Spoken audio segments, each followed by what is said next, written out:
جی اعوذ باللہ من الشیطان الرجیم، بسم اللہ الرحمن الرحیم۔ السلام علیکم، میں ہوں وقاص احمد مون اپنے یوٹیوب چینل ٹرو پریکٹڈ کے اوپر۔ جیسا کہ آپ سب جانتے ہیں، ہم آپ کے حضور کتاب پیش کر رہے ہیں تذکرائے انوار صابری، داستان حضرت علاؤدین علی احمد صابر کلیری رضی اللہ تعالیٰ عنہ۔ آج ہم پڑھنا شروع کریں گے صفحہ نمبر 46 سے، باب ششم، بیعت کی سفارش۔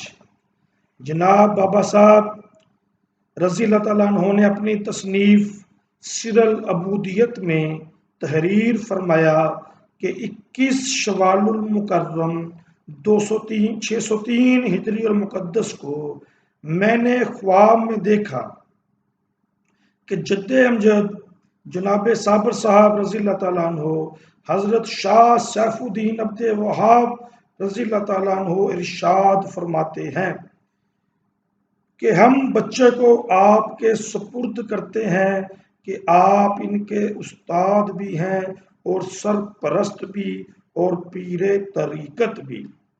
میں نے بیدار ہو کر علیم اللہ ابدال کو بغداد شریف روانہ کیا کہ حضرت کی مزاج پرسی کر کے آئیں، اور خود اپنے حجرے میں اعتکاف میں مشغول ہو گیا۔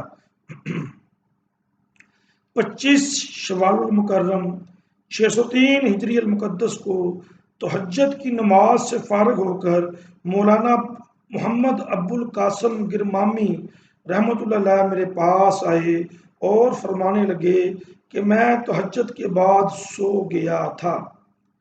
عالم مثال میں حضرت عبد الوہاب رحمۃ اللہ علیہ کی نماز جنازہ میں شریک ہوا ہوں۔ آج شب بر مخدوم پاک رضی اللہ تعالیٰ عنہ پر بھی شدت کا غلبہ رہا ہے۔ ظہر کی نماز کے بعد علیم اللہ ابدال نے بھی واپس آ کر حال انتقال سید عبد الوہاب رحمۃ اللہ علیہ بیان فرمائے۔ بیت خاندان علویہ حنیفیہ۔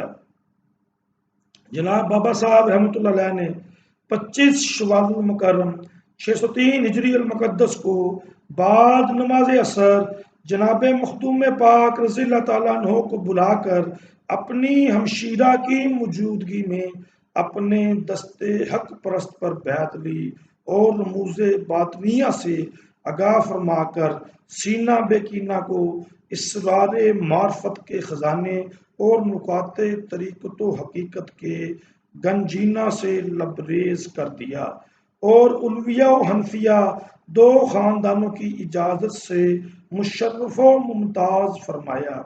اس سلسلے میں ایک مجلس بھی ترتیب دی گئی تھی جس میں اکابرین شامل تھے۔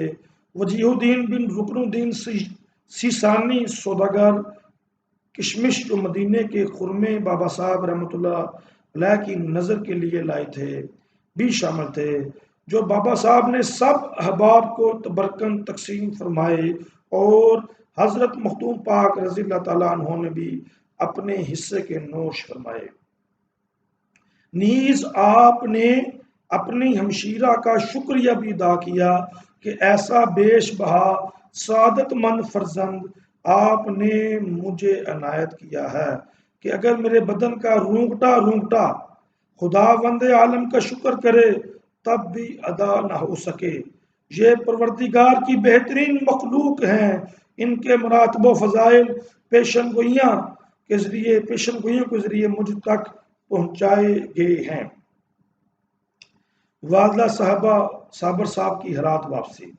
جس وقت والدہ مخدوم پاک نے یہ دیکھا کہ میری حسب خواہش بچے کی تربیت اور پرورش ہو رہی ہے، انہوں نے ایک دن بابا صاحب سے عرض کی کہ مجھے اب ہرات جانے کی اجازت دیں، بچہ اب آپ کی نگرانی میں رہے گا، البتہ دو باتیں خاص طور پر عرض کرنا چاہوں گی۔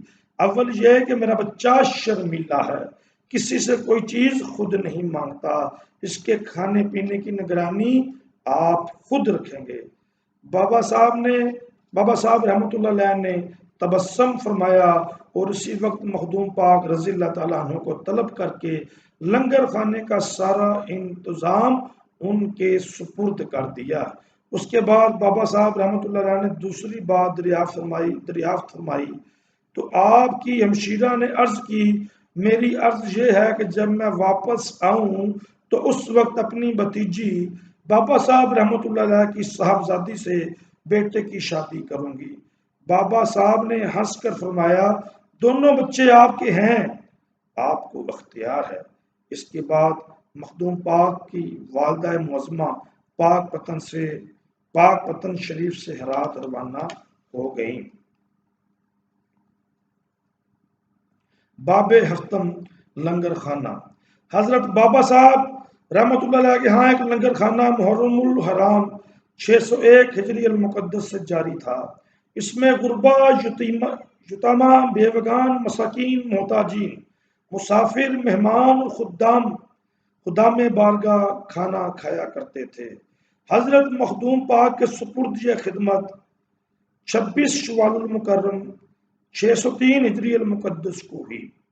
آپ کا معمول تھا کہ نماز مغرب کے بعد اپنے حجرے شریف سے باہر تشریف لاتے اور لنگر تقسیم فرما کر واپس حجرے میں تشریف لے جاتے، پھر بعد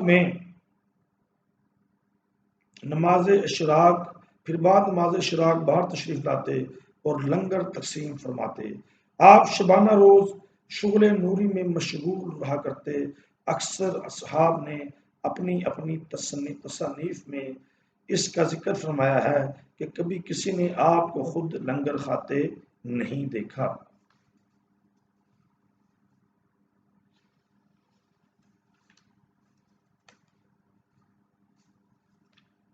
والدہ مخدوم پاک کی ہرات سے واپسی۔ 12 سال کے بعد والدہ معظمہ جناب مخدوم پاک ہرات سے بچوں کو دیکھنے پاک پتن شریف تشریف لائیں۔ ہڈیوں کے ڈھانچے مخدوم پاک کو سامنے لرزاں دیکھا تو دل محسوس کر رہ گئیں اور آنکھیں بھر آئیں۔ بیٹے سے مل کر بھائی کے پاس آئیں۔ صدمے اور شدت جذبات کی وجہ سے کہنا کچھ چاہتی تھیں اور زبان سے نکلتا کچھ تھا۔ آخر بدقت تمام کام کی بات بس اتنی ہی کہہ سکیں، بھائی کیا میں نے چلتے وقت آپ سے یہ درخواست نہ کی تھی کہ میرے علی احمد کو بھوکا نہ رکھنا؟ پھر مخدوم پاک کی طرف اشارہ فرماتے ہوئے کہا، ذرا ان کی صحت و ملاحظہ فرمائیں، ہڈیوں کا ڈھانچہ بن گیا ہے۔ اس کے بعد آنچل میں منہ چھپا پھوٹ پھوٹ کر رونے لگیں۔ بابا صاحب نے 12 سال میں شاید پہلی مرتبہ ہڈیوں کے اس پنجر کو بغور دیکھا اور فرمایا، انہیں ہم نے باخدا بھوکا نہیں رکھا۔ آپ کو خوب یاد ہوگا آپ کے روبرو ہی لنگر کی تقسیم کا کام ہم نے ان کے سپرد کیا تھا۔ یہ لنگر خانے کے حاکم و مختار تھے، جس کو چاہتے دیتے اور جس کو چاہتے نہ دیتے۔ اس لنگر سے جو چاہتے کھاتے، کسی نے ان کا ہاتھ تو نہیں پکڑ رکھا تھا۔ ماں نے بیٹے کو سوالیہ نظروں سے دیکھا، جیسے پوچھ رہی ہو، پھر تمہارا یہ حال کیوں کر ہوا؟ بیٹے نے چونکا دینے والا جواب دیا، اماں، ماموں جان نے لنگر تقسیم کرنے کا کام ہمارے سپرد کیا تھا، خود ہمیں تو کھانے کی اجازت نہیں مرحمت فرمائی تھی۔ بابا فرید رضی اللہ تعالی عنہ نے شفقت سے بھانجے کو دیکھا اور دریافت فرمایا، پھر آپ 12 سال تک کہاں سے اور کیا کھاتے رہے؟ سعادت مند بھانجے نے جواب دیا، جنگل کی نباتات، گھاس، پتے وغیرہ۔ بابا فرید رضی اللہ تعالیٰ عنہ نے فرتے محبت سے فرمایا، آپ نے صبر کی حد کر دی علی احمد، آپ صابر رضی اللہ تعالیٰ عنہ ہیں، اس میں آپ یکتا ہیں۔ اس کے بعد آپ کو صابر کہا جانے لگا۔ ماں نے مجسمہ و صبر و رضا علی احمد رضی اللہ تعالیٰ عنہ کی طرف دیکھا اور انہیں ایسا محسوس ہوا جیسے ان کا شکایت برا دل رنجش سے پاک ہو گیا ہے۔ دلوں کی کیفیت جان لینے والے بابا فرید رضی اللہ تعالیٰ عنہ نے ماں بیٹے پر فاتحانہ نظر ڈالی۔ ان کے چہرے کا سکون اور لہجے کی طمانینت یہ بتا رہی تھی کہ مخدوم علی احمد رضی اللہ تعالیٰ عنہ کے اندر ودیت کیے ہوئے صبر و تحمل کا وہ جوہر جو 12 سال کی مدت آزمائش میں کھل کر سامنے آ گیا تھا اور اسی طرح سامنے لایا جا سکتا تھا، رہی صحیح کسر بابا فرید نے بھانجے کو سینے سے لگا کر پوری کر دی۔ وما علینا الا البلاغ۔ جی معزز سامعین، صفحہ نمبر 58 تک آج ہم نے پڑھا ہے جی۔ اللہ تعالیٰ قبول و منظور فرمائے۔ دیکھتے رہیے ٹرو پیٹری چینل اور سنتے رہیے تذکرہ حسین شہزادہ کونین انت حبیبی یا رسول اللہ، تذکرہ انوار صابری۔ جڑے رہیے ٹرو پیٹری چینل کے ساتھ، پوری ویڈیو دیکھو، اگر ہم کو مزہ آئے گا انشاءاللہ۔ یا حیو یا قیوم، السلام علیکم۔